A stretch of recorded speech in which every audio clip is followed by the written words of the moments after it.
Baik, bismillahirrahmanirrahim. Assalamualaikum warahmatullahi wabarakatuh. Waalaikumsalam warahmatullahi wabarakatuh. Alhamdulillah wa kafa wassalatu wassalamu ala nabil habibil mustafa wa ala alihi wa sahbihi ahli sidqi wal wafa. Subhanaka la ilma lana illa ma 'allamtana innaka antal alimul hakim wa tub 'alaina ya maulana innaka antat tawwabur rahim. Allahumma shalli wa sallim wa barik ala dhatil muhammadiyah wanfa'na bi barakatiha wahdina ila rasyad. Amma ba'du. Kembali lagi kita di podcast ngopi. Kita namanya podcastnya ngopi nih Pak. Apa sih kopi? Ngopi. Ya, ngobrolin perkara masa kini. Iya. Sekarang alhamdulillah kita kedatangan tamu spesial, tamu yang sangat luar biasa, yaitu tamu dari pengawas wilayah 3, yaitu Bapak Dr. Andes Haji Sudibyo MM. Gimana Bapak kabarnya? Alhamdulillah sehat. Alhamdulillah. Ya, untuk tamu kita ini dari Bapak Pengawas wilayah 2 Kecamatan Pesanggerahan. Ya, untuk kegiatan Pak nih, gimana kemarin udah kita seminggu kemarin atau sebelum-sebelumnya Bapak udah kegiatan apa aja nih Pak? Ya, alhamdulillah di bulan-bulan November pengawas sampai dengan saat ini masih disibukkan dengan pelaksanaan PKKS. Oh, PKKS itu apa kira-kira Pak? Biar apa namanya untuk netizen atau yang menonton ini bisa tahu Pak? Ya, PKKS adalah penilaian kinerja kepala sekolah. Jadi di mana dalam setiap tahunnya di akhir tahun itu pengawas melakukan penilaian kinerja terhadap kepala sekolah. Jadi sekolah-sekolah binaannya. Oh, gitu. Jadi ada pembinaan, ada pengawasan ya, begitu untuk sekolah-sekolah. Ya. Nah, udah berapa sekolah nih kira-kira Bapak udah? Jadi yang menjadi tanggung jawab saya satu wilayah binaan, yaitu wilayah 2 itu ada 22 sekolah. 22 sekolah baik negeri maupun swasta. Luar biasa banyak. Ya. Sibuk sekali sepertinya. Alhamdulillah. Alhamdulillah diberikan kesibukan. Oke Pak, terkait dengan PKKS nih Pak, kan Bapak sudah menjelaskan terkait dengan PKKS nih Pak. Berarti kan pembinaan, pengawasan untuk sekolah ya Pak. Kira-kira untuk lebih jelasnya untuk sekolah itu apakah juga untuk guru juga gitu, untuk PKKS? Oh betul, jadi kalau untuk guru itu namanya PKG, penilaian kinerja guru. Itu juga dilaksanakan setiap tahun ya, rutin. Yang melakukan adalah kepala sekolah. Oh iya. Kepala sekolah. Tapi kalau kepala sekolah yang melakukan penilaian adalah pengawas. Jadi kepala sekolah mengawasi guru dan kepala sekolah juga diawasi dengan Pak Sudibyo ini ya, oleh pengawas. Oke Pak, berarti kan sekarang kita melaksanakan kegiatan PKKS ya, alhamdulillah. Berarti hari ini jatahnya musyawarah nih. Amin. Alhamdulillah. Oke, saya mau tanya nih Pak terkait dengan kegiatan PKKS yang ada di SD Islam Musyawarah. Pertama, bagaimana tentang visi sekolah yang tadi sudah dipaparkan?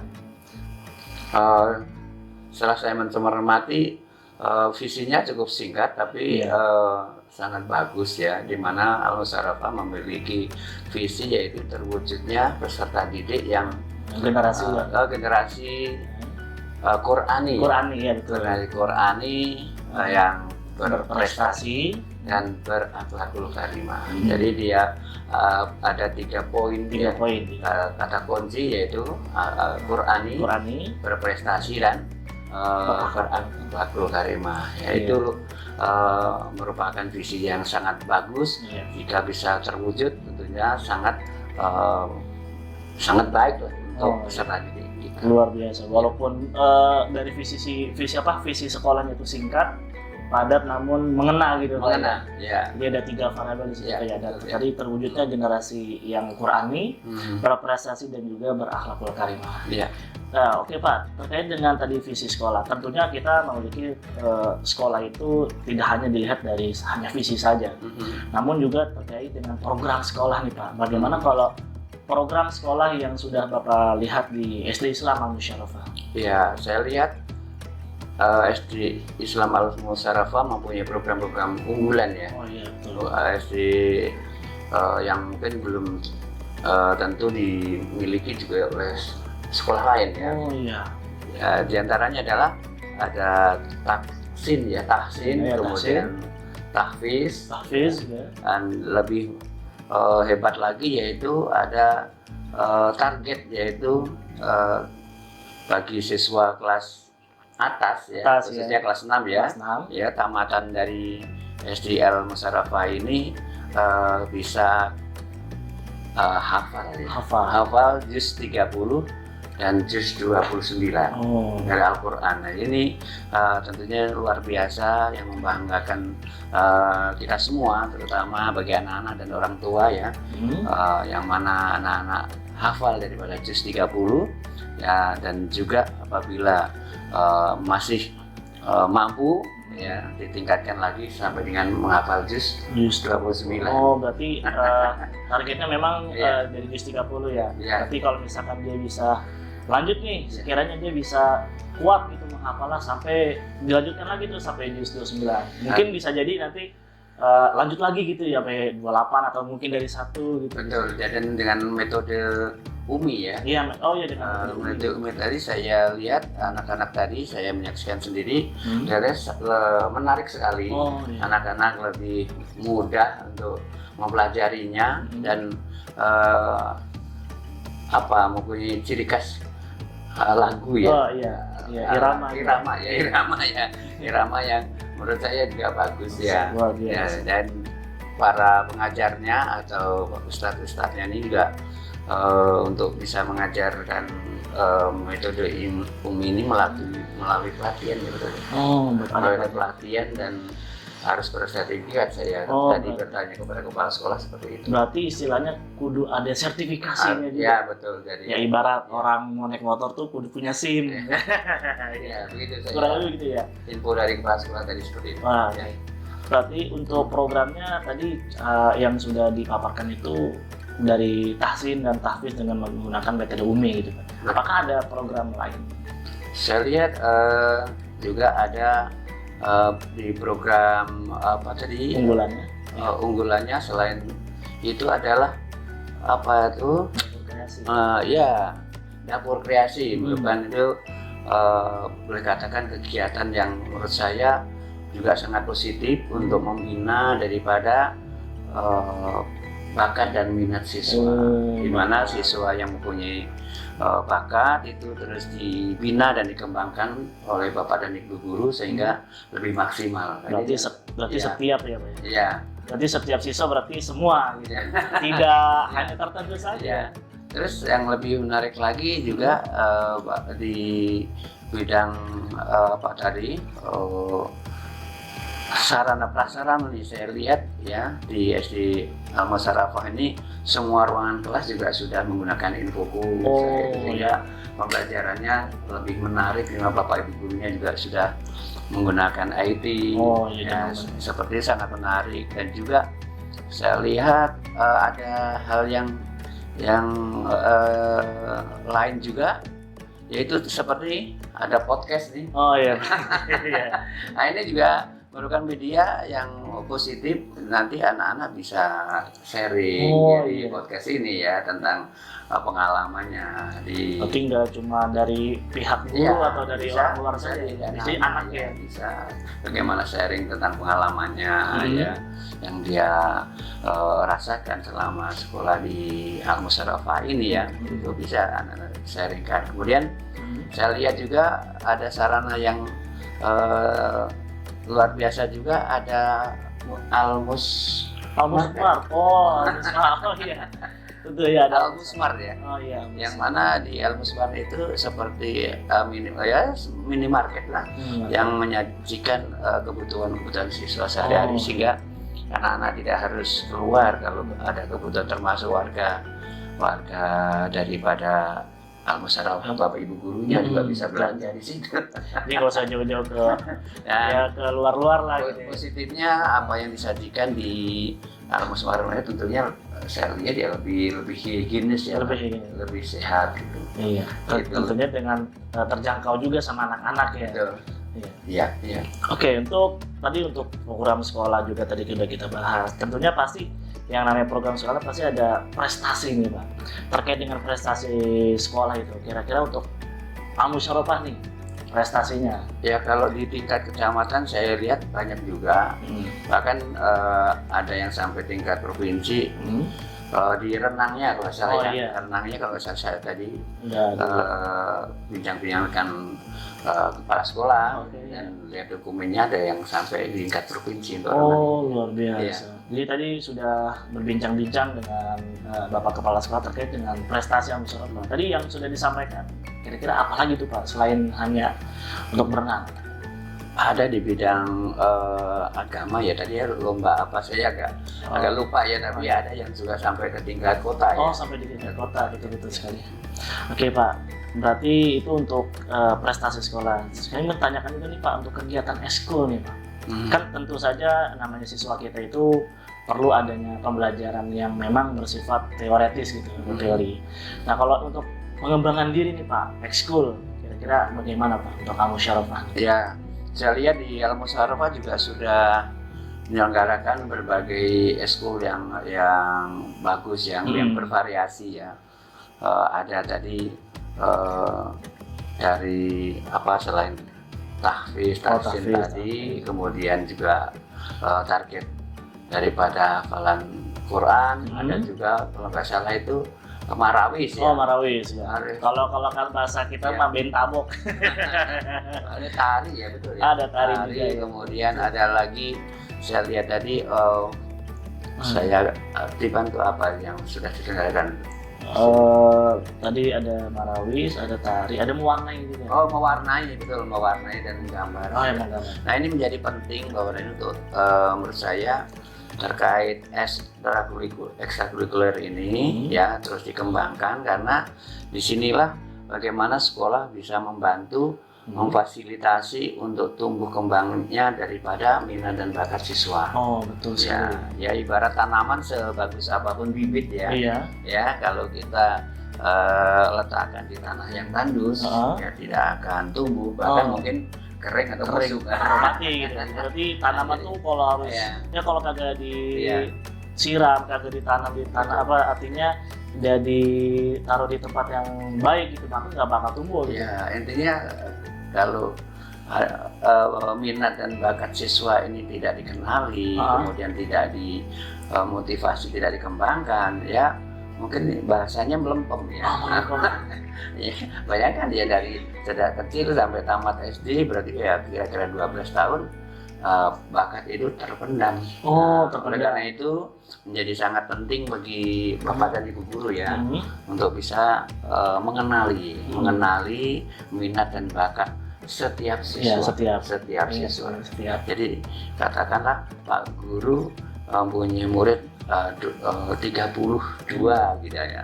Ini si A punya bakat dan minat apa, ini harus si B punya minat dan bakat apa, ini bapak dan ibu guru harus sampai ke sana, harus bisa mengenali supaya bisa diidentifikasi semua. Betul. Dari mulai anak yang 1 sampai ke 32. Ya, seandainya misalkan tidak terlayani di sekolah ya paling tidak bisa dikomunikasikan dengan orang tua, sehingga orang tua itu bisa menindaklanjuti atau menyalurkan bimbingan di luar sekolah. Itu dia. Berarti pada hakikatnya tidak ada anak-anak itu yang tidak berprestasi atau tidak memiliki kegiatan. Iya. Artinya pasti memiliki bakat yang memang karena tidak disalurkan atau tidak ada yang menjadi media, akhirnya dia terpendam. Ya, itu tadi kata Bapak kan kayak bibit yang kalau kagak disiram dia atau tidak akan tumbuh. Nggak bakal tumbuh.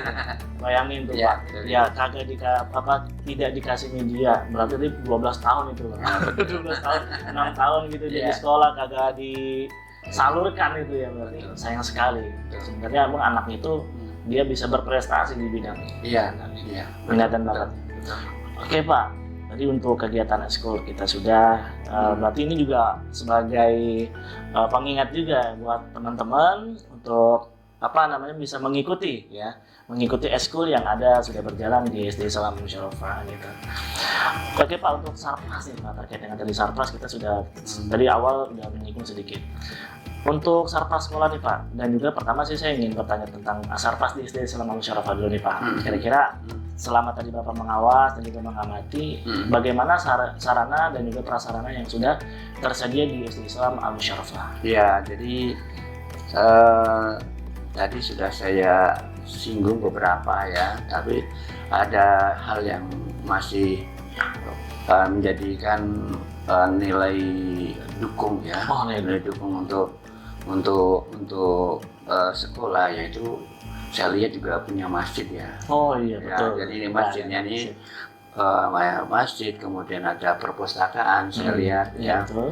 Saya lihat ada masjid yang mana dengan adanya masjid tersebut tentu saja menjadi sarana untuk bagaimana mengimplementasikan daripada ilmu-ilmu yang sudah didapat, yaitu melalui ibadah sholat duha maupun sholat duhur berjamaah dan sebagainya. Iya, Itu saya lihat sangat mendukung ya dengan adanya.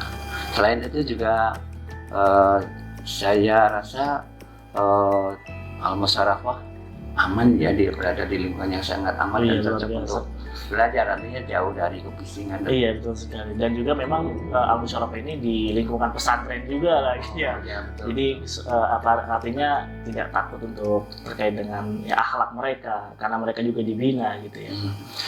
Berarti kan terkait dengan Sarpas tadi kan terkait dengan masjid gitu ya. Kita berarti anak-anak itu memang harus diwajibkan sholat berjamaah gitu Pak. Ya, lebih diutamakan karena disitulah nilai positifnya sholat berjamaah kan ya, seperti apa yang kita ketahui, pahalanya berlipat 27 kan. Dan itu ya menjadikan ladang yang luar biasa bagi bapak dan ibu guru sebetulnya ya. Kalau bapak sendiri misalkan di sekolah itu bisa menjadi imam daripada 32 anak saja setiap hari kan, menjadi luar biasa kan. Iya, itu luar biasa ya.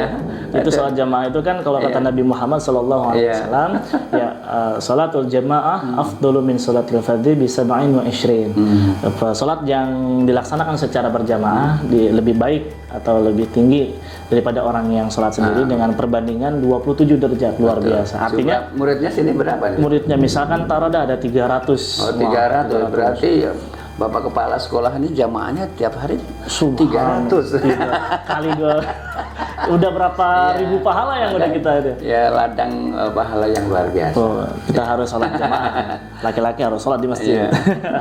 Oke Pak, alhamdulillah. Terkait dengan tadi Sarpas sudah segala macam tadi kegiatan dan prestasi visi dan juga program sudah selesai semua nih Pak. Oke, terkait dengan ini Pak nih, saya ingin tanyakan kan tadi juga selama Bapak jadi pengawas nih Pak nih. Pengawas di wilayah Pesanggerahan ini tentunya pasti memiliki beberapa kendala-kendala. Apakah selama Bapak mengawas ini ada sekolah yang memiliki kendala tertentu nggak nih Pak kira-kira? Oh iya, kalau terkait dengan tugas pengawas sebetulnya ya bukan kendala ya, hanya dengan bertambahnya jumlah sekolah binaan berarti kesibukannya bertambah. Itu sebenarnya bukan kendala ya, tapi kesibukannya bertambah. Ya, betul. Ya, sekolah-sekolah tertentu memang yang masih harus kita berikan motivasi ya terkait dengan bagaimana pengelolaan sarana prasarana dan kemudian juga bagaimana peningkatan kompetensi Bapak Ibu guru. Nah, itulah yang masih harus selalu kita berikan pendampingan. Iya, artinya berarti harus terus dibina ya untuk sekolah-sekolah yang berada di wilayah Pesanggerahan ini ya. Betul. Terus dibina dan supaya mungkin biar lebih baik lagi gitu. Betul ya. Ya, untuk al-musyarakah nih Pak, kira-kira apa yang mau disampaikan nih Pak untuk pesan dan juga kesan untuk SD selama musyarakah dan juga untuk para teman-teman atau siswa-siswi atau orang tua yang menonton video ini. Ya, intinya bahwa orang tua murid atau masyarakat ya selalu akan menilai bagaimana kualitas daripada sekolah. Kualitas sekolah itu akan tercermin dari pada bagaimana kualitas peserta didiknya. Kualitasnya dulu. Dari situ sebenarnya kualitas peserta didik, peserta kualitas sekolah, dari situ sebetulnya disitulah iklannya. Ya, artinya, tidak usah melakukan iklan yang terlalu mulu-mulu, istilah kata. Ketika orang tua murid itu mendapatkan apa yang dia cari, yang dia dambakan dengan nilai-nilai plusnya, nilai-nilai keunggulannya, ya itulah tentu saja menjadi sekolah yang sangat diminati oleh masyarakat. Berarti ada aksi nyata atau bukti nyatanya. Bukti nyata, betul. Artinya kita buktikan dengan hasil binaan kita gitu ya. Betul. Nah, oleh itu Bapak dan Ibu guru dengan terus berkembangnya daripada zaman ya harus tetap Up to date lagi. mau bergerak untuk mengikuti perkembangan zaman. Apalagi sekarang nih lagi zamannya 4.0 gitu kan Pak, ya. era globalisasi. Jangan sampai ketinggalan. Jangan sampai kita kudet lah bahwa bahasa anak kampung nanti kurang update. Oke, jadi untuk tetap terus semangat belajar ya untuk anak-anak kita. Ya, sarana-sarana harus terus ditingkatkan supaya menjadi lebih nyaman ya. Jadi seperti perpustakaan selain daripada tempat untuk berliterasi harus juga menjadi tempat untuk berekreasi. Ya, literasi dan rekreasi. Ini dapat istilah baru nih. Kita kan belum pernah nemu nih Pak, istilah literasi dan rekreasi. Ya, betul. Jadi harus menjadi tempat yang menyenangkan bagi anak. Jadi sekolah itu ibarat sebagai rumah keduanya mereka. Betul. Berarti kita sebagai guru yang selalu dibina dan juga diawasi, tentunya harus jadi orang tua yang baik. Amin, betul. Juga terhindar dari hal-hal yang sifatnya tidak baik, terhindar dari tindak kekerasan, terhindar dari perundungan, itu dia pelecehan dan sebagainya. Ini juga harus menjadikan perhatian seluruh warga sekolah, terutama Bapak dan Ibu guru, Bapak sekolah juga Pendik dan semuanya. Semuanya harus kita tingkatkan perhatian kita untuk bagaimana bisa mencegah terjadinya kekerasan, perundungan dan pelecehan di lembaga pendidikan. Jadi secara keseluruhan tadi selama Bapak melaksanakan PKKS di Al-Musyarafah secara keseluruhan itu udah bagus menurut Bapak ya? Alhamdulillah baik. Alhamdulillah. Ya. Jadi jangan ragu ya. Jadi sesuai dengan akreditasinya saya lihat juga akreditasi. Jadi akreditasinya A juga ya. Bagus lah.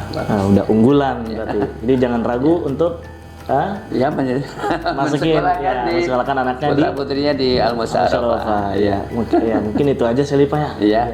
Baik. Mungkin ini saja sekian pembahasan kita. Semoga anak-anak kita menjadi anak-anak yang sesuai dengan visi SD Islam Al-Musyarafah, yaitu terwujudnya generasi yang Qurani, berprestasi dan juga berakhlakul karimah. Amin ya rabbal alamin. Oke, terima kasih banyak. Terima kasih Bapak.